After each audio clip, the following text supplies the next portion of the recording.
Hello दोस्तों। आज की इस वीडियो में हम लोग अध्याय 3 भारत की जलवायु पर हम लोग 20 मल्टीपल चॉइस क्वेश्चन को डिस्कस करने वाले हैं। और ये जो क्वेश्चन है ये हमारा भारत की जो डिफरेंट जलवायु है या जलवायु के डिफरेंट जो हमारा कारक हैं उन पे हमारा बेस्ड है। तो चलिए वीडियो को स्टार्ट करते हैं। पहला प्रश्न है हमारा, जलवायु क्या है।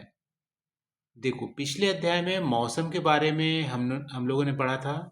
और उसमें पढ़ा था कि मौसम क्या होता है, किसी स्थान के पर्टिकुलर जो टाइम पे होने वाली वायुमंडलीय दशा होती है उसको हम मौसम बोलते हैं। जलवायु हमारा क्या होता है, जलवायु देखो मौसम में क्या होता है, किसी स्थान की बात करते हैं। जलवायु में हम किसी क्षेत्र की बात करते हैं। ठीक है, तो थोड़ा एरिया इसका बड़ा होता है। जलवायु में हम जो बात सॉरी मौसम में जो बात करते हैं, प्रतिदिन या प्रति घंटे में होने वाले वायुमंडलीय दशा जो चेंजेस होती है।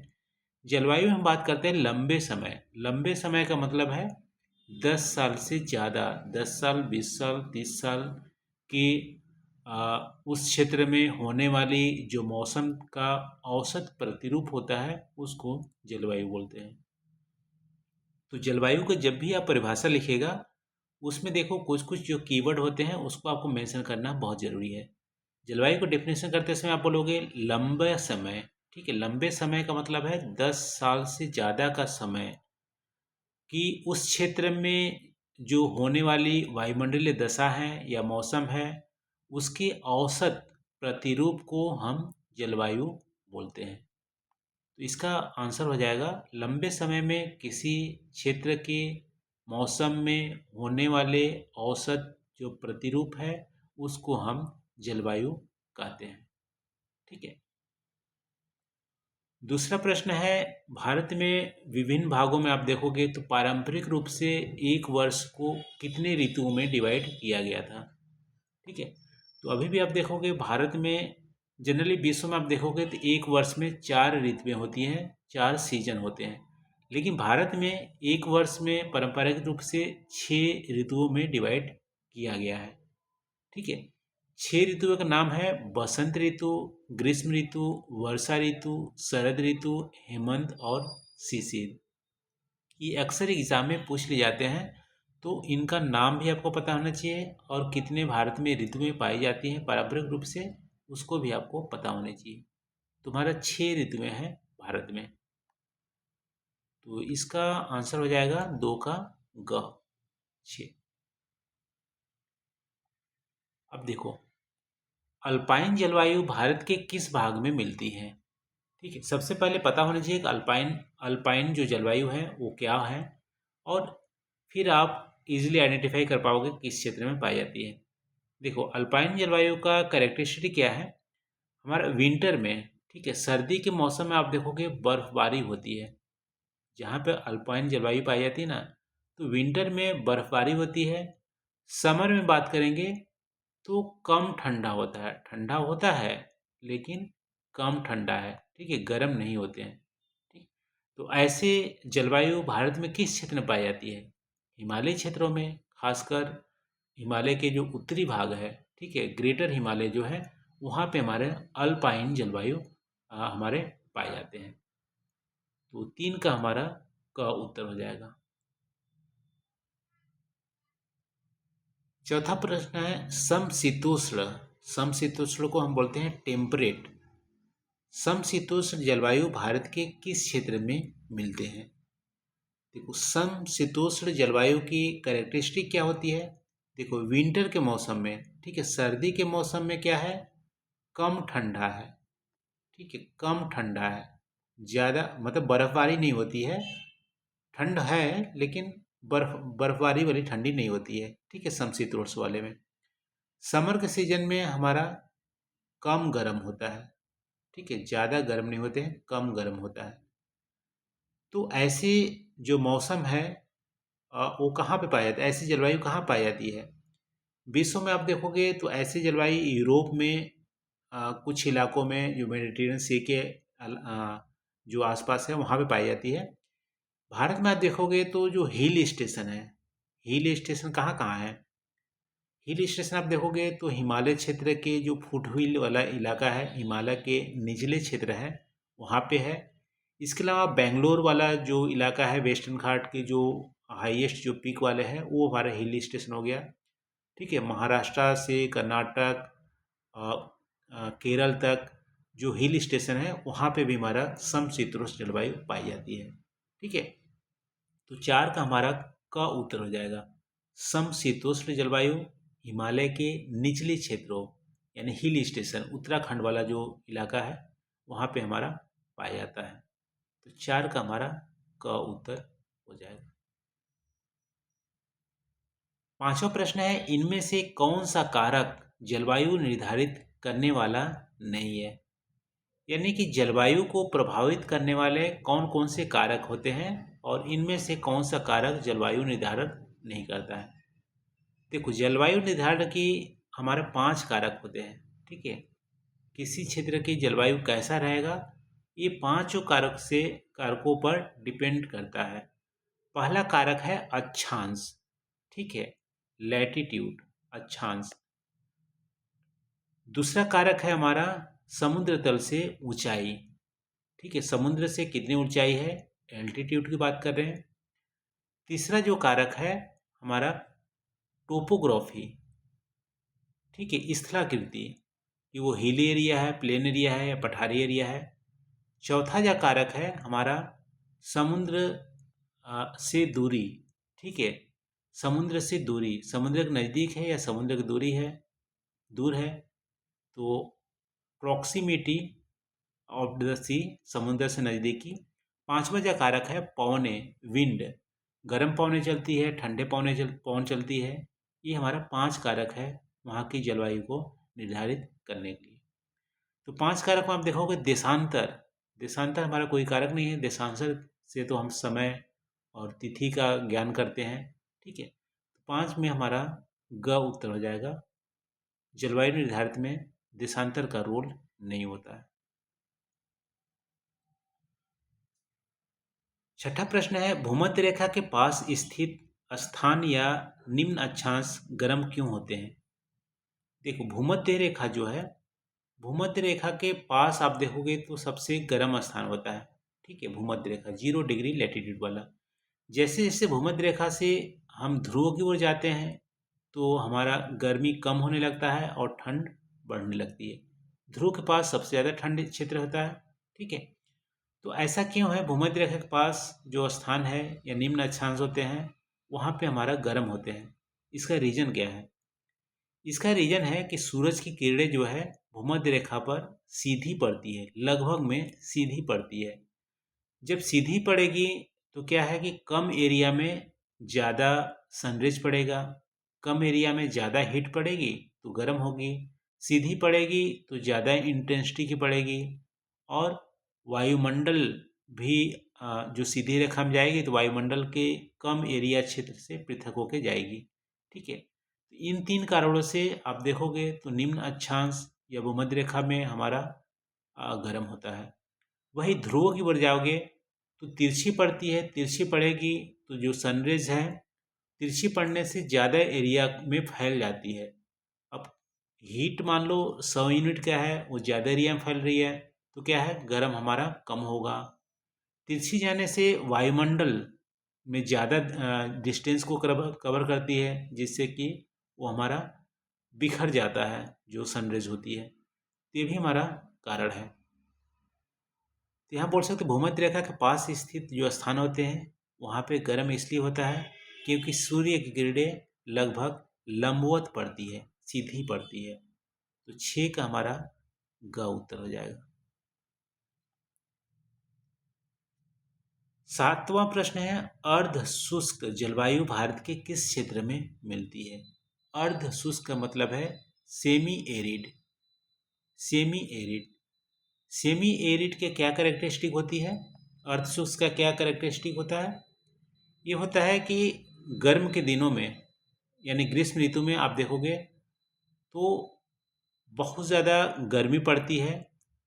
ठंड के मौसम में उतनी ज़्यादा ठंड भी नहीं पड़ती है और बारिश जो होता है सामान्य और असामान्य से कम होता है, बहुत कम भी नहीं होता है, सामान्य से कम होता है। तो ऐसे क्षेत्र में अर्ध शुष्क जलवायु पाई जाती है। अब देखो, आपको लग रहा होगा थार मरुस्थल में शुष्क जलवायु होती है। यहाँ पे बारिश जो है, वर्षा जो है बहुत कम होती है। तो सामान्य से कम वर्षा वाला क्षेत्र कौन सा है? दक्कन पठार के मध्य भाग। ठीक है, ये हमारा दक्कन का पठार है, यहाँ पे मध्य वाला इलाका, ये वाला इलाका वेस्टर्न घाट के रेन शेडो वाला जोन, ये हो हमारा इलाका हो जाएगा। यहाँ पे हमारे अर्ध शुष्क जलवायु पाई जाती है। कहाँ पे? दक्कन पठार के मध्य वाला क्षेत्र। ठीक है, ग्रीष्म काल में बहुत गर्मी होती है, सर्दियाँ हल्की ठंडी होती है, वर्षा ऋतु में सामान्य वर्षा होती है, सामान्य वर्षा से कम होती है, औसत से कम होती है। ठीक है, आठवां प्रश्न है उष्ण कटिबंधीय जलवायु भारत के किस क्षेत्र में मिलती है? उष्ण कटिबंधीय मतलब ट्रॉपिकल। ठीक है, ट्रॉपिकल या उष्ण कटिबंधीय जलवायु का क्या फीचर है? देखो, समर के दिनों में आप देखोगे तो गर्म तो होती है, लेकिन बहुत ज़्यादा गर्मी भी नहीं होती है। ठीक है, विंटर के सीजन में आप देखोगे तो ठंड नहीं होती है, कम गर्मी होती है, ठंड नहीं पड़ती है। ठीक है, और सब ट्रॉपिकल जो क्लाइमेट होता है वहाँ पे कुछ दिन तक बारिश होती है, फिर सूखा होता है, ये पैटर्न हमारा फिक्स होता है। तो ऐसी जलवायु आप बताइए कहाँ पे होती है, जहाँ पे सर्दी में भी ठंड में भी कम गर्म होती है, ठंड तो पड़ती नहीं है लेकिन कम गर्मी रहती है, समर में बहुत ज़्यादा गर्मी भी नहीं होती है। ऐसे क्षेत्र हमारा है दक्षिण का प्रायद्वीपीय। तो दक्षिण के प्रायद्वीप में देखोगे तो गर्मी में बहुत ज़्यादा गर्मी नहीं होगी, जैसा दिल्ली में गर्मी पड़ता है, कानपुर में गर्मी पड़ता है, वैसा आपको दक्षिण के प्रायद्वीप में गर्मी नहीं पड़ेगी गर्मी के दिनों में। ठंड में जैसा दिल्ली में ठंड होता है, वैसा आपको दक्षिण के प्रायद्वीप में आपको ठंड भी नहीं पड़ती है। तो ऐसी जगह पे उष्णकटिबंधीय ट्रॉपिकल जलवायु पाई जाती है। ठीक है, तो 8 का हमारा घ उत्तर हो जाएगा। 9वां है यहाँ पे उपोष्ण कटिबंधीय को इंग्लिश में बोलते हैं सब ट्रॉपिकल। सब ट्रॉपिकल जलवायु भारत के किस क्षेत्र में मिलते हैं? देखो, उपोष्ण कटिबंध का क्या फीचर है सब ट्रॉपिकल का, कि गर्मी के दिनों में बहुत ज़्यादा गर्मी, ठीक है, 44 डिग्री का तापमान पहुंच जाएगा, और सर्दी के दिनों में बहुत ज़्यादा ठंडी, माइनस में भी पहुंच जाएगा, या हमारा 0 डिग्री के आसपास टेम्परेचर पहुंच जाएंगे। तो ऐसे जो हमारा एरिया है वहाँ पे होते हैं उपोष्ण कटिबंधीय सब ट्रॉपिकल। ऐसे बताओ, ठंडी कहाँ पे पड़ती है? ठंड में बहुत ठंडी, गर्मी में बहुत गर्मी, ऐसे हमारा उत्तरी मैदान में पड़ती है। ठीक है, जो हमारा वेस्टर्न यूपी दिल्ली ये सब इलाका है वहाँ पड़ती है। यहाँ पे क्या होता है, गेहूं का फसल ज़्यादा होता है। ठीक है, मैदानी इलाका भी है, ठंड भी पड़ती है। तो हमारा उपोष्ण कटिबंधीय हमारा उत्तरी मैदान जो है वहाँ पे पाई जाती है। 10वां प्रश्न है शुष्क जलवायु भारत के किस क्षेत्र में मिलती है? देखो, शुष्क जलवायु भारत के कहाँ मिलती है? थार मरुस्थल में। शुष्क जलवायु का क्या फीचर है? देखो, दिन में क्या है, बहुत गर्मी रहेगी। ठीक है, गर्मी बहुत रहेगी। रात में क्या है, वैसे ही ठंड बढ़ जाएगी।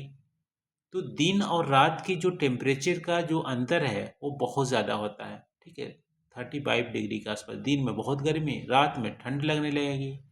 और वर्षा तो, जो बारिश है वो तो ना के बराबर होगी। तो ऐसे जलवायु को हम बोलते हैं शुष्क जलवायु, जो हमारा मरुस्थल वाला इलाका में, खासकर गर्म मरुस्थल जो है वहाँ पे हमारे पाए जाते हैं। तो थार मरुस्थल रेगिस्तान वाला जो इलाका है हमारा राजस्थान में, वो वहाँ पे हमारा शुष्क जलवायु पाए जाते हैं। तो 10 का हमारा ख उत्तर हो जाएगा। 11वां प्रश्न है, जब ऊंचाई बढ़ती है, ऊंचाई का मतलब है समुद्र तल से हम जैसे जैसे ऊपर जाने लगते हैं, तो निम्न में से कौन सा कथन सत्य नहीं होता है? ठीक है, जब ऊंचाई बढ़ती है यानी एल्टीट्यूड जब बढ़ते हैं, मान लो समुंदर से आप एवरेस्ट पे चढ़ाई करने लगे, ठीक है, समुद्र से चल रहे हैं, एवरेस्ट पे आपको चढ़ना है। तो जब एवरेस्ट पे चढ़ाई करेंगे तो क्या क्या हमारा होता है? तापमान घटता है, बिल्कुल सही, ठीक है। जैसे जैसे एवरेस्ट के ऊपर आप पहाड़ी पर चढ़ोगे तापमान घटने लगता है। वायु का घनत्व भी घटता है, ये भी सही है। हवा कम गर्म होती है, ऊपर जाओगे तो हवा ठंड होने लगेगी, गर्मी कम रहेगी। वायुदाब क्या बढ़ता है? नहीं, वायुदाब घटता है, ठीक है, यही हमारा गलत है। वायुदाब क्या होगा?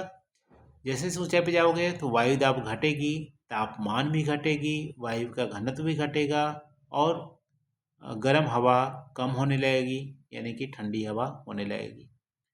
तो 11 का हमारा ख उत्तर हो जाएगा। वायुदाब घटता है, मतलब बढ़ता है, यहाँ पे वो गलत है।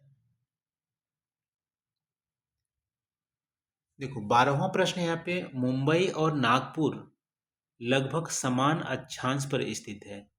मुंबई और नागपुर देखेंगे ना तो लैटिट्यूड उनका लगभग में सेम है, बट दोनों की जलवायु में विभिन्नता है, दोनों की जलवायु अलग है। मुंबई की जलवायु आप देखोगे तो गर्मी में बहुत ज़्यादा गर्म नहीं होती है, नागपुर में गर्मी में बहुत ज़्यादा गर्मी होती है। मुंबई में देखोगे तो ठंड में बहुत ज़्यादा ठंडी भी नहीं होती है, नागपुर में देखोगे तो ठंड में बहुत ज़्यादा ठंडी होती है, ठीक है। तो मुंबई और नागपुर में अक्षांश लैटिट्यूड तो सेम है। अभी हम देख रहे हैं जलवायु के कितने फैक्टर होते हैं? 5 फैक्टर होते हैं। कौन कौन से?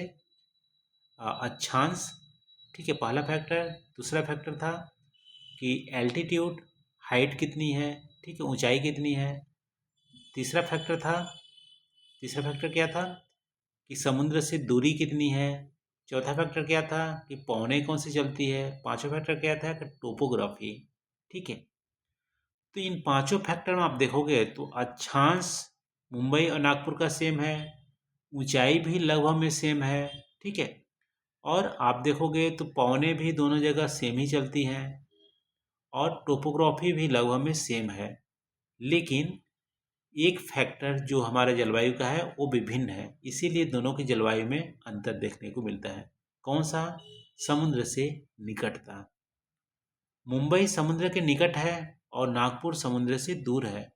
समुद्र के निकट होने के कारण मुंबई के जलवायु समुद्र कंट्रोल करती है, गर्मी में बहुत ज़्यादा गर्म भी होने नहीं देती है, ठंड में बहुत ज़्यादा ठंड भी होने नहीं देती है, क्योंकि जल जो होता है वो देर से गर्म होता है, देर से ठंडा होता है। तो 12 का हमारा हो जाएगा घ। समुद्र से निकटता के कारण दोनों का हमारा टेम्परेचर, दोनों की जलवायु में अंतर देखने को मिलता है।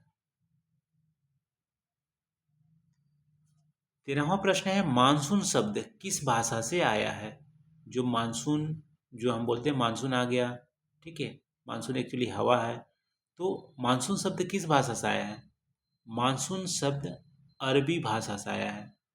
जो मौसम, अरबी का मौसम शब्द है, मौसम से ही मौसम बना है, मानसून बना है। और मानसून का मतलब है जनरली ऋतु, या जो हमारा रिवर्सल ऑफ विंड होते हैं, पवन जो हवा फिरती है दिशा, उसको बोलते हैं मानसून। तो 13 का हमारा ग उतर जाएगा, अरबी वर्ड से आया है। और मानसून सिर्फ इंडिया में नहीं, इंडिया में तो है ही, लेकिन ऑस्ट्रेलिया में भी आप देखोगे, अफ्रीका में भी मानसून हवा चलती है, दक्षिण एशिया में भी चलती हैं। लेकिन ज़्यादातर दक्षिण एशिया में देखोगे तो ज़्यादा एरिया में कवर करती है मानसून हवा, इतनी एरिया में ऑस्ट्रेलिया अफ्रीका में कवर नहीं करती। 14वां प्रश्न है, विश्व में सर्वाधिक औसत वार्षिक वर्षा किस स्थान पर होती है? देखो विश्व में सबसे ज़्यादा एक वर्ष में जो वर्षा होती है वो कहाँ पे होती है? देखो सबसे ज़्यादा वार्षिक वर्षा वाला स्थान जो है वो भारत में है। भारत में भी आप देखोगे तो मेघालय में है। मेघालय में, मेघालय का स्थान है मानसिन राम, ठीक है। मानसिन राम में सबसे ज़्यादा एक वर्ष में वर्षा होती है। कितनी होती है? इतनी वर्षा होती है कि यदि वो वर्षा का पानी न बहे तो 11 मीटर हाइट तक वो वर्षा का पानी भर जाएगा एक साल में। इतनी ज़्यादा 11 मीटर, आप समझ सकते हो कि आप कितने मीटर को होते हैं, आपके कितने मल्टीप्लाई में आपका आ, पानी भर जाएगा एक साल में, ठीक है। तो पहले जनरली पुराने जो एनसीईआरटी में चेरापूंजी दिया गया था, लेकिन चेरापूंजी नहीं है, स्पेसिफिक स्थान हमारा मानसिन राम है। अब एनसीईआरटी में चेंज कर दिया गया है। ठीक है, तो मानसिन राम में विश्व में सर्वाधिक वर्षा होती है। और एक और यहाँ पे मेघालय में फेमस है मालिनोंग। मालिनोंग कौन सा है? एक गांव है, एशिया का सबसे स्वच्छ गांव। तो इसका आंसर वैसे 14 का हो जाएगा मानसिन राम, जो मेघालय में है। 15वां प्रश्न है, वे ऊर्जा स्रोत जो लाखों वर्षों पहले मृत पौधों और जानवरों के अवशेष से बने हैं उन्हें क्या कहते हैं? देखो, लाखों वर्ष पहले जो जीव जंतु थे वो या तो समुद्र के तल में दब गए थे, या धरती जो मिट्टी है वहाँ पे दब गए थे। उनके ऊपर मिट्टी का लेयर चढ़ता गया और लाखों वर्ष तक ये मिट्टी के नीचे दबे रहने के चलते, प्रेशर के चलते, तापमान और दबाव के कारण वो एक ऊर्जा में कन्वर्ट हो गए। ठीक है, चाहे वो पेट्रोलियम हो गया, कोयला हो गया या गैस हो गया, इन तीनों ऊर्जा के फॉर्म में कन्वर्ट हो गए। ऐसे ऊर्जा को हम क्या बोलते हैं? जीवाश्म ईंधन। ठीक है, जीवाश्म ईंधन, फोसिल फ्यूल। 15 का हमारा घ उत्तर हो जाएगा, जीवाश्म ईंधन। ऐसे ऊर्जा को बोलते हैं। 16वां प्रश्न है, आपदाओं का सामना करने या उनसे शीघ्र उबरने की क्षमता को क्या कहते हैं? देखो, आपके साथ यदि कोई आपदा आती है, आप उसका सामना करते हैं और जल्दी से उससे उबर जाते हैं। ठीक है, उसके शौक में नहीं रहते हैं, तो आपको बोलेगा आप लचीलेपन है। ठीक है, समय के साथ आप क्या करते हैं? फ्लेक्सिबल है, रेजिलियंस है। तो मान लो फ्लड आया, वहाँ के समुदाय अफेक्टेड हुई, और फिर से फ्लड जाने के बाद जल्दी से अपने आप को उभार लिए, जो भी नुकसान हुआ था उसको भरपाई कर लिए। तो ऐसी स्थिति को बोलते हैं रेजिलियंस, लचीलापन। अक्सर आप देखोगे तो बहुत सारे आपदा जापान में आते हैं, लेकिन जापान के लोग बहुत डटकर सामना करते हैं, जल्द ही उससे उबर जाते हैं। तो डिजास्टर के लिए जापान का जो सोसाइटी है वो हमारा रेजिलियंस है, लचीलापन है। ठीक है, तो आपदा का सामना करने या उनसे शीघ्र उबरने की क्षमता को बोलते हैं लचीलापन, रेजिलियंस। 16 का हमारा का उत्तर हो जाएगा। 17वां प्रश्न है, निम्न में से कौन सा भूस्खलन आपदा का कारण नहीं है? भूस्खलन मतलब लैंडस्लाइड। तो लैंडस्लाइड किससे होता है? कौन कौन से कारक से होता है? देखो, लैंडस्लाइड से पहले हिली एरिया में होता है। लैंडस्लाइड आप देखोगे इंडिया में लैंडस्लाइड कहाँ हैगा? आप देखोगे अक्सर हिमालयन रीजन में, नॉर्थ ईस्टर्न रीजन में, क्योंकि पूरा नॉर्थ ईस्टर्न हिली एरिया है।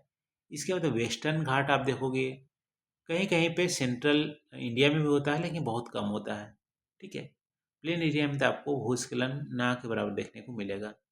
तो जहाँ पे हिली एरिया है, स्लोप ज़्यादा है, वहाँ पे भूस्खलन होता है। किसके कारण होता है? या तो भारी वर्षा हो, ठीक है, तो जो ज़मीन है लूज हो जाती है, तो स्लोप ढह जाती है। या भूकंप हो, भूकंप के कारण भी भूस्खलन होते हैं। या ज्वालामुखी का सक्रियता है, ज्वालामुखी विस्फोट हुआ है तब पर भी होते हैं। ठीक है, तो इन सारे कारणों से हमारा भूस्खलन होता है। जीवाश्म ईंधन के जलाने से हमारा भूस्खलन नहीं होता है। पेट्रोलियम को आप जलाओगे तो उससे हमारा क्लाइमेट चेंज होते हैं, उससे हमारा ग्लोबल वार्मिंग होगा, लेकिन भूस्खलन डायरेक्टली नहीं होता है। क्लाइमेट चेंज होने से फ्लड आएगा, फ्लड के बाद भूस्खलन होगा, वो अलग चीज़ हो गया। ठीक है, वैसे तो इनडायरेक्टली हम सब एक दूसरे से रिलेटेड हैं। ठीक है, हम पक्षी पौधे जो भी हैं सब रिलेटेड हैं, लेकिन डायरेक्टली बात करेंगे तो भूस्खलन का डायरेक्ट कारण हमारा जीवाश्म ईंधन का जलाना नहीं हुआ। यही हमारा रीजन हो जाएगा 17 का घ। ठीक है, 18वां प्रश्न है, निम्न में से कौन सा जलवायु परिवर्तन का कारक नहीं है? क्लाइमेट चेंज, जलवायु परिवर्तन। तो जलवायु परिवर्तन कैसे होता है? फॉसिल फ्यूल का बर्निंग हम करेंगे तो होगा। ठीक है, जीवाश्म ईंधन को जलाएंगे तो क्लाइमेट चेंज होगा, ग्लोबल वार्मिंग होगी। जंगलों को कटाई करेंगे, जंगल वन जो होते हैं जलवायु को कंट्रोल करते हैं। वहाँ की जलवायु क्या होगी? औसतन उसको मैनेज करने में हेल्प करते हैं। आप वनों कटाई करोगे, जलवायु परिवर्तन होगा। अनावश्यक खपत करोगे, ओवर कंजप्शन करोगे, ज़रूरत से ज़्यादा चीज़ों को कंज्यूम करोगे तो वेस्ट भी जनरेट होगा। वेस्ट जब जनरेट होगा तो पोल्यूशन फैलेंगे तो आप या तो जलाओगे या तो मृदा में डालोगे या जल में डालोगे, तो उससे हमारा जलवायु जो है वहाँ परिवर्तन होगा। अनावश्यक खपत भी नहीं करना है। वनीकरण, वनीकरण मतलब एफोरेस्टेशन। वन लगाओगे, ज़्यादा वन लगाओगे तो जलवायु परिवर्तन होगा कि नहीं होगा? ज़्यादा जंगल लगाने से जलवायु परिवर्तन कंट्रोल होगा, जलवायु परिवर्तन होगा नहीं। यही हमारा गलत कारक है। ठीक है, एफोरेस्टेशन हमें करनी चाहिए, ये हमारा वनीकरण जलवायु परिवर्तन नहीं करता है। तो फोसिल फ्यूल का बर्निंग करने से, डिफोरेस्टेशन करने से, ओवर कंजप्शन करने से, ठीक है, औद्योगिक में गलत उत्पाद करने से, ये सारे से हमारा जलवायु परिवर्तन होता है। वनीकरण से जलवायु परिवर्तन ये हमारा कारक नहीं है। 18 का हमारा घ उत्तर हो जाएगा। 18 का। आज का देखिए सेकेंड लास्ट क्वेश्चन है, जिसे लंबे समय तक बनाए रखा जा सकता है उसे क्या कहते हैं? ऐसे कार्य जिसको करने से हम लंबे समय तक आ, कोई भी फर्क यानी कोई भी गलत जो हमारा आ, परिवर्तन है वो नहीं होता है, ऐसे कार्य को क्या बोलते हैं? सतत। आजकल सतत विकास की दौर है, आ, सतत क्रियाकलाप का दौर है। आप ऐसे कार्य न करें जो लॉन्ग रन में सस्टेन ना हो। जैसे मान लो आप बहुत ज़्यादा खर्चे कर रहे हैं, कमाई से ज़्यादा खर्चे कर रहे हैं, तो वो हमारा सस्टेनेबल नहीं होता है। तो लंबे समय तक आप उसको बना कर नहीं रख सकते। बहुत ज़्यादा खर्चे करते जाओगे तो लंबे समय तक सस्टेन नहीं कर पाओगे। आप सोचोगे कि बिना पढ़ाई किए हम जीवन यापन लंबे समय तक मेरा जीवन सुखी रहे, तो शायद वो भी पॉसिबल नहीं है। ठीक है, तो ऐसे कार्य जो लंबे समय तक न बना सके या लंबे समय तक बनाए रखे उसको बोलते हैं सतत।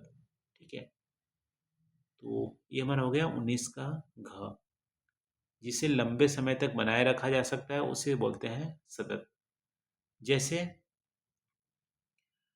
सतत विकास में हम नवीनीकरण ऊर्जा का उपयोग करते हैं, ऊर्जा की दक्षता को बढ़ाते हैं, और जो सतत हमारी जीवन शैली है उसको हम बना के रखते हैं, जिससे कि हमारा सतत विकास रखेंगे, सतत कार्य अपना क्रियाकलाप रखेंगे तो जलवायु परिवर्तन या अदर जो हमारा अभी प्रॉब्लम हो रहे हैं वो हमारा नहीं होगा।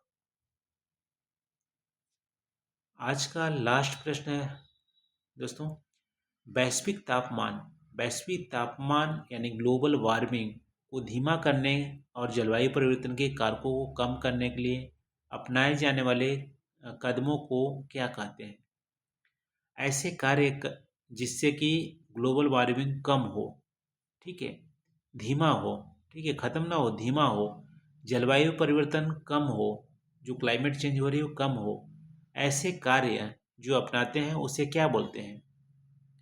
देखो, लचीलापन से हमें डिजास्टर से जो नुकसान होता है उससे जल्दी से उभरने में हेल्प करता है। आपदा तो अलग चीज़ हो गया। परिवर्तन में न्यूनीकरण, ठीक, परिवर्तन में न्यूनीकरण का मतलब है मिटिगेशन। तो मिटिगेशन हम प्लान करते हैं, परिवर्तन में न्यूनीकरण करते हैं। ऐसे करने से जो ग्लोबल वार्मिंग है वो हमारा कम होंगे।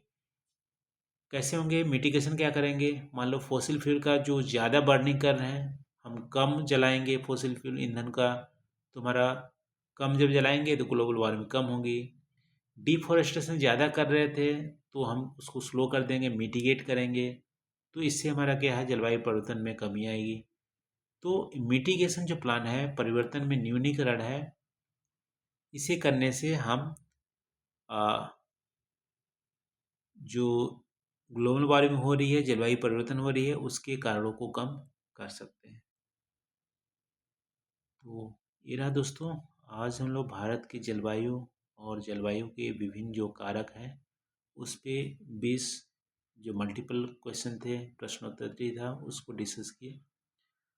और ये सारे ही क्वेश्चन जो डिफरेंट हमारे कम्पिटेटिव एग्ज़ाम है, चाहे यूजीसी नेट एग्ज़ाम हो, यूपीएससी हो, यूपीपीएससी हो, बैंकिंग हो, इन सारे में डायरेक्टली इनडायरेक्टली इससे क्वेश्चन पूछे जाते हैं। तो आई होप यहाँ पे आपने अटेंड किया होगा। कमेंट करके आप जरूर बताइएगा वीडियो कैसे लगा, और कितने आपके सही हुए 20 में, वो भी आप कमेंट करके बताइएगा। सो थैंक यू दोस्तों, थैंक यू फॉर वॉचिंग।